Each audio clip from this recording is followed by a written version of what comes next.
Ça s'enchaîne ce soir, les mecs. Hein. Il y a beaucoup de choses. Hein. Il y a beaucoup de choses ce soir. Sinon, 1-0 pour la France. 1-0 pour la France.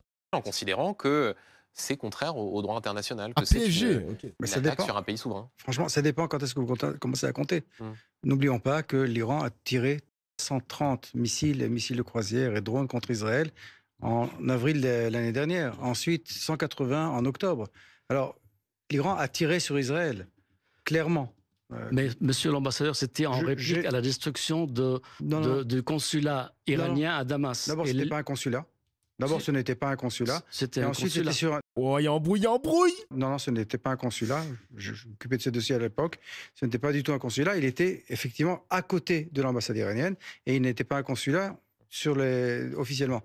Non seulement cela, mais en plus, il y a une grande différence entre tirer 330 missiles et missiles de croisière contre un pays et faire une opération antiterroriste sur le territoire d'un troisième pays. C'est une grande différence. Et en plus, les 180 missiles qui ont été tirés en octobre, aussi, c'est les Iraniens qui ont tiré cela la première fois. Et j'ajoute cela à ce qu'a dit M. Bazbouz.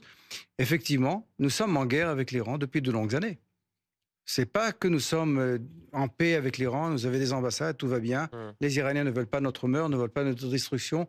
Les Iraniens n'essayent pas de développer les capacités de le faire. Ils le font et ils le disent ouvertement. Ce monsieur qui est derrière vous, depuis très longtemps... Je précise, le monsieur qui est derrière moi, il s'agit de l'ayatollah Khamenei. Voilà, oui, dit d'une derrière façon... dans ce décor avec également le premier ministre israélien. Dit depuis très longtemps que son intention est détruire Israël. Et détruire Israël. Il a même dit une date, 2035, ce sera la destruction de l'État d'Israël. Et en plus, il développe les capacités de le faire. Et si nous avions des doutes à ce sujet, le 7 octobre, qui est une opération iranienne en fin de compte, nous a bien réveillés, nous a fait comprendre que les Iraniens étaient extrêmement sérieux. Alors, simplement, pour terminer, un pays comme le mien, avec le peuple comme le mien, avec l'histoire que nous avons, on ne peut que prendre très au sérieux ce genre de menaces. Un mot, monsieur l'ambassadeur, puisque parmi les choses qui ont été dites par le président américain, il a évoqué sans l'écarter la possibilité d'une médiation faite par Vladimir Poutine entre l'État d'Israël et l'Iran. Est-ce que... Il voit le futur comme Eren Yeager. Eh les gars, tous vos rêves, c'est des rêves de manga. Calmez-vous, calmez-vous. Comment dire, quelle est la réaction, si j'ose dire, vous accepteriez une médiation faite par le président russe Vladimir Poutine? C'est le mieux placé pour s'occuper de cette médiation? Ce sera une décision qui sera prise par le Premier ministre et par le cabinet de guerre. Si j'avais donné mon opinion, ça m'étonnerait. Parce que c'est pas forcément la personne la plus adaptée pour ça, pour maintes raisons. Compte tenu de la situation. Pour maintes raisons. On peut même s'interroger sur les raisons qui peuvent pousser Donald Trump à accepter ce genre de médiation, parce que c'est quand même un aveu d'incapacité, un aveu de faillite de son cycle de négociation actuel. Oui, Thierry Breton, oui, et je vous laisse réagir dans un instant, mais j'en profite aussi pour continuer à faire en quelque sorte le tour des réactions diplomatiques. Après, je sais pas comment ça va se passer, parce que j'ai l'impression que la doctrine de Trump, c'est de ne pas se mêler de pas se mêler des guerres. Je sais qu'il avait réussi à apaiser, enfin, je mets des parenthèses les mecs, hein, il avait réussi à apaiser les tensions qu'il y a eu entre le Pakistan et l'Inde. C'est vrai que les mecs, on était au bord d'une grosse guerre régionale entre l'Inde et le Pakistan. 2 puissances nucléaires en plus. Hein. C'est dangereux ça. Hein. Et Trump a réussi à apaiser la situation entre guillemets. Mais là, j'ai l'impression que Netanyahou ne l'écoute plus, genre. Trump, il est dépassé par la situation au Moyen-Orient, il n'y a rien, genre, c'est vrai il était venu aussi en Corée du Nord, où il était venu sur la ligne de démarcation qui sépare la Corée du Nord et le Sud. Il essaie de faire des choses, mais là, il est dépassé par ce qui se passe, là. Il est dépassé, genre. Tu rigoles, Trump, il déteste l'Iran. Ben attends, je peux comprendre qu'il déteste l'Iran, il n'y a pas de problème. Mais aujourd'hui, Netanyahou, il a demandé à Trump il a l'accord pour éliminer Ali Khamenei, donc le guide suprême iranien. Trump, il a dit non, vous ne touchez pas à ce gars. Trump, il a dit non, vous le laissez tranquille. Mais Netanyahou lui a répondu, lui a dit on verra. Pas obligé de t'écouter, Trump, on verra. Je vous le dis, hein, si le guide suprême se fait éliminer, Trump ne va rien dire. Trump ne va littéralement rien dire, les mecs. Vraiment. Netanyahou a lâché un vu. Exactement, genre. Exactement.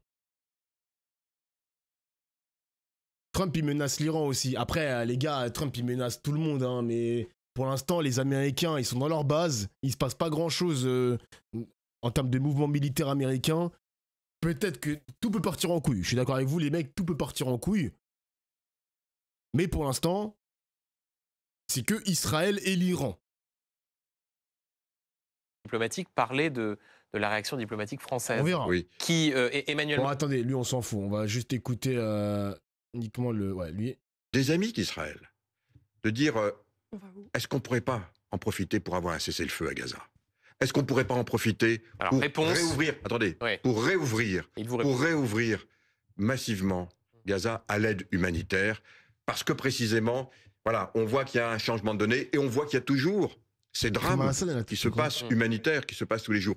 Est-ce qu'au fond, parce que ce sujet-là, il a l'air d'être un peu éclipsé en ce moment. Et bien justement, Thierry Breton, réponse de l'ambassadeur qui est en face de vous. Je viens de lire une instruction qui ont été données par le Premier ministre de reprendre les négociations et d'envoyer le groupe de négociateurs au Qatar. Je ne sais pas si au Qatar, mais il a donné des instructions pour que les négociations... Juste de reprendre les négociations avec le Hamas. De reprendre les négociations. C'est quoi la ref de ce tweet? J'ai pas la ref. C'est quoi, les gars? C'est quoi? Pourquoi Maes? Je sais pas. Vous avez pas la ref de... Par rapport à Aquababe?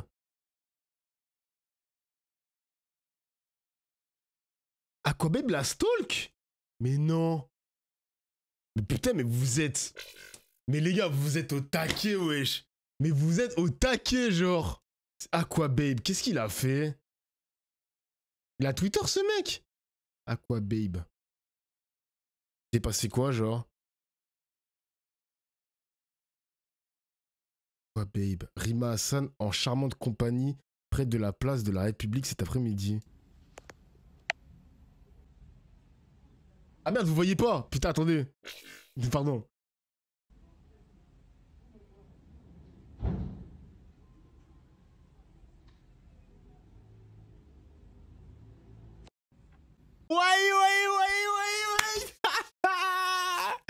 Wesh, Rima Hassan, c'est ça que tu fais? Hey, attends, wesh, c'est quoi ça? Eh les gars, moi je suis une chippie, moi. Monte ta tête. T'as l'air d'être un petit BG en plus. Rima Hassan, c'est ça que tu fais? Tcha. Elle a le droit d'être en couple, c'est quoi le souci? Oh là là. Oh, le casse-couille de soirée, gros. Ah, ça va, toi aussi, elle a le droit d'être en couple, bien sûr, mais pourquoi tu le précises en stream? Ah, toi aussi, là, il nous casse l'ambiance, wesh. Ah, on peut plus rire ici, hein. Ah, toi aussi. C'est pour ça qu'on t'invite pas en soirée, exactement, Django. Session pour le cessez-le-feu, pour arriver à un cessez-le-feu. Mais vous parlez de l'assistance humanitaire. J'ai capté la ref. Merci d'en parler, parce que c'est important. Vous savez, la dernière fois que nous avons eu un cessez-le-feu, nous avons découvert que le Hamas était enrichi. Le Hamas, en 2024, avait gagné plus d'argent en vendant l'assistance humanitaire qu'il recevait des pays internationaux, parmi lesquels la France. Là, on parle plus du Hamas. Non, mais on parle de l'assistance humanitaire. Gaza, les populations, on parle de l'assistance humanitaire. Vous avez parlé de l'assistance humanitaire. Il faut que j'y réponde. L'assistance humanitaire était volée par le Hamas et était vendue à la population. Alors, ce que nous avons fait... On a suivi ça à la Commission européenne, vous vous en souvenez. Ce que nous avons fait, justement, c'est de développer un système qui permettrait la distribution de l'assistance humanitaire à la population en énorme quantité. Parce qu'il y a urgence. Exactement. Il y a urgence et en énorme quantité pour justement que ça aille directement aux Palestiniens, aux Gazaouis. Alors vous pensez que ça va pouvoir se mettre en place? C'est mis en place. Mais maintenant, on ne le voit pas sur le terrain. On a distribué quand même 16 millions de repas en une semaine. Alors, il faut espérer que ça aille encore plus vite. Je précise, monsieur l'ambassadeur, que effectivement le blocus humanitaire a cessé, mais que l'aide humanitaire rentre de façon extrêmement insuffisante par rapport aux besoins sur place, et on aura l'occasion d'en reparler. Je vous remercie, monsieur l'ambassadeur.